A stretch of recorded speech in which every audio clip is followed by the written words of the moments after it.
राधा राधा राधा राधा राधा राधा राधा राधा राधा राधा राधा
सतगुरुदेव भगवान की। आदित्य जी, राधा राधा। महाराज जी, दिमाग को शांत कैसे रखें? शांति में लगाओगे दिमाग तो शांति को प्राप्त होगा, अशांति में लगाओगे तो अशांति को प्राप्त होगा। संसार अशांत है क्योंकि ये विषम है, भगवान शम है। शांताकारम, भगवान का आकार कैसा है? शांताकारम। और शयन किस पे कह रहे हैं? भुजग शयनम, सांप पे शयन कर रहे हैं, लेकिन शांताकारम। भगवान शांतम शाश्वतम अप्रमेय मनघम निर्वाण शांति प्रदम। शांति प्रदान करने वाले कौन है? भगवान। तो अगर हम अपने चित्त को भगवान में लगाएंगे, बार बार नाम जप करेंगे, भगवान की लीला कथा सुनेंगे, भगवान के चरित्र गाएंगे, भगवत कर्म करेंगे तो हमें शांति मिलेगी। अगर हम संसार के पाप कर्म करेंगे तो हमें अशांति प्राप्त हो। अशांत से कुतः सुखम, जो अशांत है वो सुखी कैसे हो सकता है? इसलिए हमें शांति के मार्ग में चलना चाहिए। शांति का मार्ग है धर्म पूर्वक कर्म करो, भगवान का नाम जप करो, भगवान को अर्पित करके प्रसाद पाओ, कोई पाप कर्म ना करो, अभी शांति मिलने लगेगी।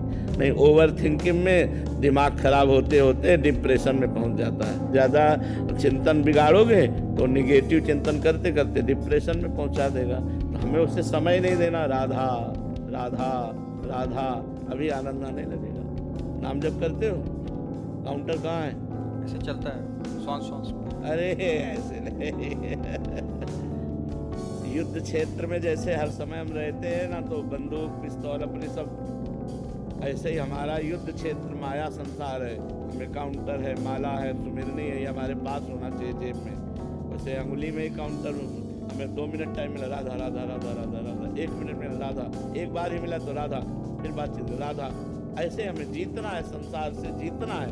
हमें काम क्रोधादि पर विजय प्राप्त करनी है, हमें गंदे आचरणों से बचना है, तो हमें राधा राधा जपना है। बिना जपे अध्यात्म सामर्थ्य नहीं बनती, बिना सामर्थ्य के हम भ्रष्ट हो जाते हैं।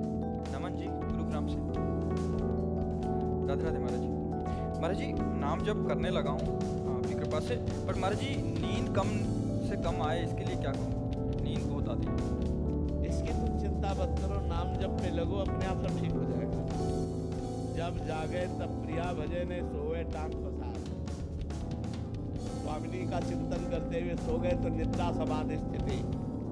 5-6 घंटा तो नींद लेनी चाहिए। जवान शरीर हो, 5-6 घंटा सोना चाहिए। अगर नहीं सोओगे तो माला हाथ से छूट जाएगी। नहीं, ऐसा नहीं। जब सोने का जब समय दिया पूरा ईमानदारी से दिया, और इसके बाद जब भजन में बैठे, डट के भजन में बैठे, फिर भजन में जब की और ये सब वो नहीं, ऐसे थोड़ी भजन, कोई खिलवाड़ थोड़ी भजन ऐसे है। पूरा बचपन से लेकर जैसे भजन में तो ऐसे खिलवाड़ थोड़ी भजन है। तो जब नींद का हम समय दे देते हैं, फिर हम आलस से नहीं करते। अगर हमें नींद आ रही है, खड़े हो गए, हम ठंडा पानी मुंह पे मार लिया, हम कोई भी ऐसी चेष्टा करेंगे जिससे हमारी नींद गायब हो जाए, हमारा भजन चले। हमें प्रमाद स्थिति नहीं लानी, लेकिन 6 घंटे हमें समय देना है नींद को।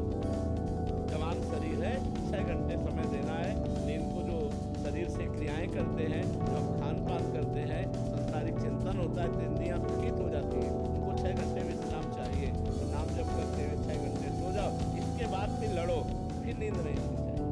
नींद को कम करने की बात नहीं सोचनी, अन्य समय नींद नहीं आनी चाहिए। अगर हम 6 घंटे सो गए तो 18 घंटे फिर हम बिल्कुल अलर्ट रहेंगे, हम सावधान रहेंगे, जगेंगे। अगर हम 6 घंटे में कमी करते हैं तो 18 घंटे में वो नींद हमको डिस्टर्ब करेगी, तो हमें डिस्टर्ब ना हो, इसलिए 6 घंटे में आराम से सो लेते हैं और फिर 18 घंटे में अपनी क्रिया और नाम जप और सब साधन में लगते हैं। आप साथ को बता दें कि जब आप बाल अवस्था में थे तो आप बिटिया को खोपड़ी के साथ बांधते बड़े उपाय करने। अब जैसे अनुष्ठान चल रहा है गायत्री का, शांत एकदम शीतलता, वायु एकदम ठंडी चल रही, जंगल में जैसे नाम जप करते करते एकदम जैसे, तो फिर एक पैर के बल खड़े हो गए। आप सुन रहे थे गुरु श्री प्रेमानंद खोपड़ी थी उसमें बांध दिया। कैसे होगा तो एकदम समझ में आ जाएगा। और एक पैर के बल खड़े होकर के जब कर रहे, फिर ये थक गया पैर तो फिर इस पैर के बल खड़े होकर भजन करना है। तो लड़ना है, हमको युद्ध करना है। हमें अपनी वासनाओं से, अपनी कामनाओं से, अपनी कमजोरियों से हमें युद्ध करके भजन में आगे बढ़ना है। भजन करना कोई खिलवाड़ थोड़ी। आप देखो माला लेकर के बैठो, मन कितना परेशान करता है। मंत्र में मन लगना, नाम में मन लगना बड़ा कठिन होता है। बड़े भाग्यशाली लोग हैं जो नाम जप कर रहे हैं और जिनका मन भगवान में लग रहा है। धन्य भाग है, अहो भाग्य है। उसके माता धन्य, उसका पिता धन्य, उसका परिवार धन्य। नाम प्रसंग कहे तो उपदेश, जाया धर्म धन्य सो देश, धन्य सो कुल जय जन्म भयो, धन्य सो तात धन्य सो माय। उसके माँ धन्य, उसका पिता धन्य, उसका कुल धन्य, उसका देश धन्य, जहाँ भगवान का प्रेमी महात्मा उत्पन्न हो जाए, भगवत भजन करने वाला उत्पन्न हो जाए। तो हमें नींद हटाने की नहीं सोचनी, हमें नींद पूरी करके नींद फिर ना आवे, ये बात हमें ध्यान रखनी। डेविड महाराज जी, आप पूछ रहे हैं, महाराज जी आप कह रहे हैं कि शरीर का राग कैसे कम हो। अभी तो बस शरीर में और अपने स्वास्थ्य में ही चिंतन जाता रहता है, उसका धीरे धीरे कैसे कम करें। पहला संत सेवा। जब हम किसी भगवत प्रेमी महात्मा की सेवा करते हैं तो हमारे पाप नष्ट होते हैं और हमारा अज्ञान नष्ट होता है, जिससे हमारी भगवान में प्रीति होती है। भगवान नाम में प्रीति और भगवान में प्रीति शरीर राग को नष्ट कर देते हैं। शरीर राग नष्ट करने का साधन है संत सेवा। So you have to service the saints. So when you will do the service to the saints, the love you have for the body basically goes away, and then that helps you to get the love for the Lord. दीपक गोस्वामी जी, प्रीति त्रिपाठी जी, महाराज जी आप 2-3 शिक्षक हैं अलग अलग जगह से। ये कह रहे हैं कि महाराज जी, दीपक जी कह रहे हैं कि गांव, एक छोटे से गांव में शिक्षक हैं, बट महाराज जी बच्चों के संस्कार और भक्ति का उनको प्रेरणा दे सकें, इसके लिए हमें क्या करना होगा? क्योंकि एक शिक्षक ही है जो एक स्कूली शिक्षा के साथ साथ बच्चों का मार्गदर्शन भी कर सकता है, ताकि वो सत्कर्मी और संस्कारी भी। हाँ, आधुनिक शिक्षा के साथ साथ आध्यात्मिक शिक्षा अब बड़ी दुर्लभ हो गई है, क्योंकि बच्चे सुनना नहीं चाहते, बच्चे मानना नहीं चाहते। अब जो मोबाइल शिक्षा दे रहा है तो वो टीचर का सम्मान और टीचर की बातों पर ध्यान देना असंभव सा होता जा रहा है, असंभव सा होता जा रहा है। तो हमें लगता है कि अगर हम बच्चों को प्यार से, जो समझना चाहें, जो ना समझना चाहें उनकी बात तो अलग है, जो समझना चाहें तो बड़े महापुरुषों के चरित्र सुनाने चाहिए। जैसे जो बड़े बड़े संत महापुरुष हुए हैं, जो हमारे भारत को अपने प्राण बलिदान कर दिए हैं, ऐसे जो समर्पित शहीद हुए हैं राष्ट्र सेवा में, तो ऐसे महापुरुषों के चरित्र सुनाने से उनके संस्कार अच्छे बनते हैं। और ब्रह्मचर्य, व्यायाम, भोजन और नमस्कार ये जरूर होना चाहिए। अपने बड़ों को नमस्कार करना, पूज्य जनों के चरण छूना, ब्रह्मचर्य से रहना और भोजन पवित्र पाना और व्यायाम करना, अगर ये आ जाए तो आध्यात्मिकता उनमें आने लगेगी। और 5 मिनट ही सही, अगर नाम जप की प्रेरणा मिले कि 5 मिनट ही सही। तो देखो स्कूलों में तो प्रायः भागवतिक प्रार्थनाएं करवाई ही जाती हैं। हाँ, आज भी करवाई जाती हैं। हम लोग पहले हे प्रभु आनंद दाता ज्ञान हमको दीजिए, शीघ्र सारे दुर्गुणों को दूर हमसे कीजिए, लीजिए हमको शरण में हम सदाचारी बने, ब्रह्मचारी धर्म रक्षक वीर व्रत। कितना बढ़िया है ये प्रार्थना, कितनी बढ़िया है। हम लोगों को पहले प्रार्थनाएं करवाई जाती थी। तो प्रार्थना है, कुछ वीर महापुरुषों के चरित्र हैं, बड़े महापुरुषों के चरित्र हैं, और दिनचर्या का संयम। कै बजे तुम्हें उठना है, कै बजे तुम्हें सोना है। अब ये मोबाइल ऐसा हो गया है कि बच्चे अधिक समय मोबाइल में रात्रि में व्यतीत करते हैं और दिन में सुबह तक सूर्योदय तक सोते हैं। तो कोई उनकी मांगलिक दिनचर्या प्रातः काल वाली हो ही नहीं पाती है। 9-9 बजे तक तो सोते हैं, 8-8 बजे तक सोते हैं। कोई तो कह रहा था 11-11 बजे तक लोग सोते हैं। अब क्या है, जीवन ही व्यर्थ हो रहा है। जब ब्रह्म मुहूर्त में उठना नहीं है तो जीवन ही व्यर्थ हो रहा है, जीवन व्यर्थ हो रहा है जी। मीना जी जोधपुर से। राधे राधे महाराज जी। महाराज जी, ज्ञान यज्ञ किसे कहते हैं? तीनों शरीरों का राग त्याग करके अपने आत्म स्वरूप में स्थित हो जाना, इसे ज्ञान यज्ञ कहते हैं। स्थूल शरीर, सूक्ष्म शरीर, कारण शरीर, इन तीनों का राग त्याग करके अपने ब्रह्म स्वरूप में स्थित हो जाना, इसे ज्ञान यज्ञ कहते हैं। भगवान की चर्चा को ज्ञान यज्ञ कहते हैं। शास्त्रीय सिद्धांतों को ज्ञान यज्ञ कहते हैं। जैसे हम भगवान की चर्चा करा रहे हैं तो ज्ञान यज्ञ कर रहे हैं, क्योंकि उसमें ज्ञान भी है, वैराग्य भी है, भक्ति भी है, सिद्धांत भी है, भगवान के लीला भी है, गुण है, जिनसे हमें ज्ञानार्जन होता है। एक वो ज्ञान यज्ञ और एक ये ज्ञान यज्ञ। तीनों शरीरों का राग त्याग कर अपने ब्रह्म स्वरूप में स्थित हो जाना, इसे ज्ञान यज्ञ कहते हैं जी। महाराज जी, क्या सतोगुण भी माया के अधीन माया है? हाँ, तीनों गुण माया के हैं, पर सतोगुण लाभदायक है। जैसे कांटे से कांटा निकलता है, ऐसे सतोगुण से हम 2 गुणों को परास्त कर सकते हैं, रजोगुण तमोगुण, और फिर भगवान का भजन करके सतोगुण का भी त्याग कर देते हैं। जैसे कांटा निकाला और कांटे को भी फेंक दिया। तो ऐसे ही सतोगुण को हम बढ़ाएं, सात्विक भोजन करें, सतोगुण वस्त्र पहने, सतोगुणी लोगों का संग करें, सतोगुणी जल पिएं, सतोगुणी भाव रखें, तो हम रजोगुण तमोगुण का नाश करके भगवान की भक्ति के प्रभाव से गुणातीत हो सकते हैं। पर सतोगुण का भी त्याग करना पड़ता है, क्योंकि ये मायाकृत है। आशीष मौर्य जी। महाराज श्री, प्रेम का वास्तविक स्वरूप क्या है? अपना विस्मरण हो जाना, प्रेमास्पद जो हमारा है उसके सिवा मैं की याद ना आना। ब्रह्म नहीं, माया नहीं, नहीं जीव नहीं काल, अपनी हु सुधि ना रही, एक रहो नंदलाल। ही में न जान परे कान है कि प्राण है, कान भय प्राण में, प्राण भय कान में, ही में न जान परे कान है कि प्राण। ऐसे भगवत स्मरण में तन्मय कि अपनी शुद्धि भी नहीं है। पिय मूर्ति नैनन बसय तेहि रस रहाय समाय, ये लक्षण सुन प्रेम के और न कछु सुहाय, और न कछु सुहाय। फिर अपने रस मातो कुटुम्ब देह ते जाए, छूट सब ही विधि नातो। जहाँ जहाँ पी की बात सुने, खोजत तिन गैनन, हित ध्रुव छिन छिन ले, प्रेम जल भरी भरी नैनन।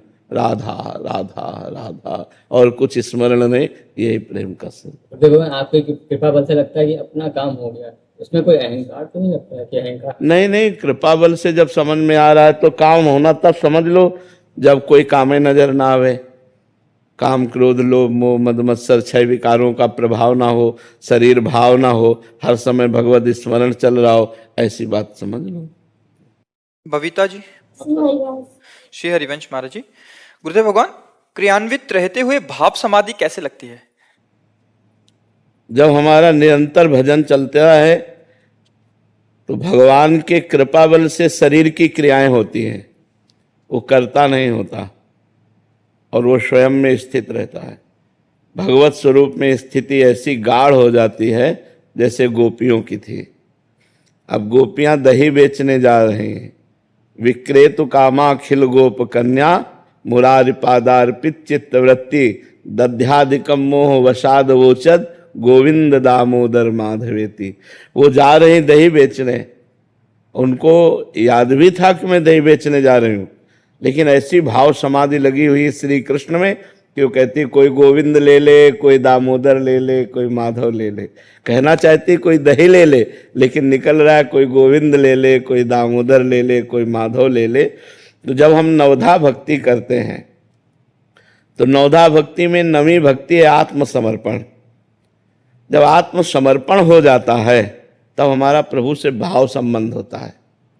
प्रभु हमारे स्वामी हैं, हम उनके दास हैं। प्रभु हमारे सखा हैं, हम उनके सखा हैं।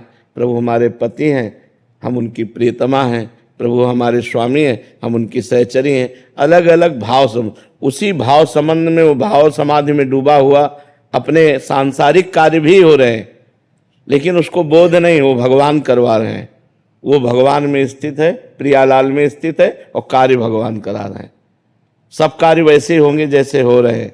कर्तुम अकर्तुम अन्यथा कर्तुम, भगवान उसके हृदय में बैठकर स्वयं, जैसे अर्जुन के रथ की बागडोर पकड़कर भगवान रथ हाँक रहे हैं, ऐसे स्वयं भगवान उसकी बुद्धि में बैठकर सब कार्य करा रहे हैं। और वो कार्य करता हुआ भी करता नहीं है, वो हर समय भगवान में स्थित है। ये भाव समाधि है, वो हर समय भगवान में डूबा हुआ है। हाँ, नाम जप करो, सत्संग सुनो, खूब भगवान से प्रार्थना करो कि हमारा मन आप में लग जाए। मुझे और कुछ नहीं चाहिए प्रभु, केवल आप चाहिए प्रभु। वो बार बार सामान फेंकेंगे माया की, बस यही कहे प्रभु लुभाओ मत, आप चाहिए, संसार नहीं, आप चाहिए। जी अनिल जी करनाल से। श्री हरिवंश प्राण। राधे राधे महाराज जी। महाराज जी, मन क्रम वचन कहो नित तेरे, श्री हरिवंश प्राण धन मेरे। महाराज जी, इस पंक्ति को सेवक जी महाराज जी की कैसे धारण करें? एक संसार दुष्ट की संगति ताहू में तुम पुष्ट करावहु, विनती करो सकल धर्मी सो धर्मी होई जिन नाम ल जाओ। स्वार्थ सकल तज, मन क्रम वचन शुद्ध सकल मत हम से हरिवंश उपासी कैसे बनोगे? स्वार्थ सकल तज, गुरु चरणन भज, गुण नाम सुन कथ, संतन सो संग करे, काल ब्याल मुख पर्यो, कफ पित्त बात भर्यो, भ्रमे कथ अनन्य कहे कि जिय लाज धरी। सेवक जी महाराज कहे पहले तो दुष्ट स्वभाव वालों का संग छोड़ो। एक संसार दुष्ट की संगति ताहू में तुम पुष्ट करावो। अब दूसरी बात, ये तुम्हें याद रखना कि मैं किस मार्ग का पथिक हूं। धर्मी होए जिन नाम धरावो। ऐसा कोई काम न कर देना जिसमें कोई कहे कंठी तिलक पहने तुम्हें शर्म नहीं आती।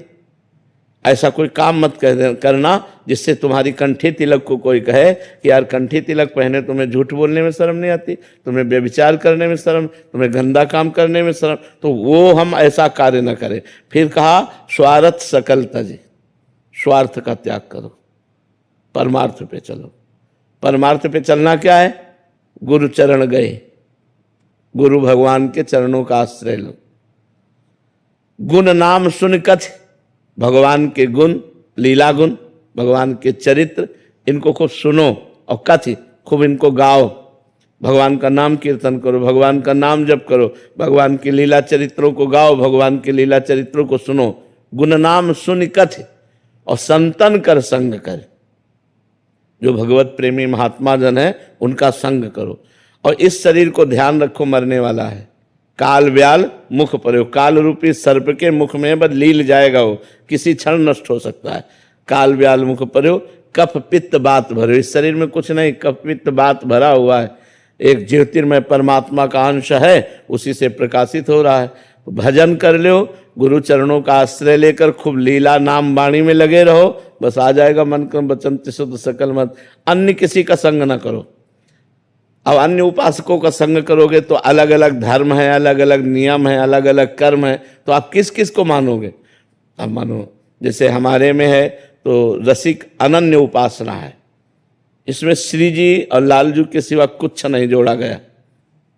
पूरे जगत में है बिन तुलसी हरि एक न मानी नमो नमो, तुलसी महारानी नमो नमो। जहाँ भगवान का भोग लगेगा तो पहले तुलसी डाली जाएगी।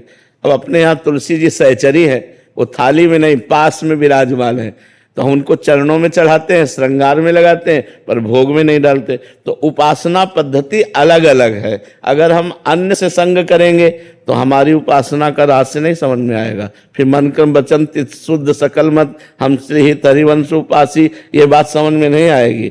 नहीं, रसिकन सो संग करे। रसिक कासो कहें जो प्रिया प्रीतम के सिवा अन्य कोई उपासना नहीं, अन्य कोई बात नहीं।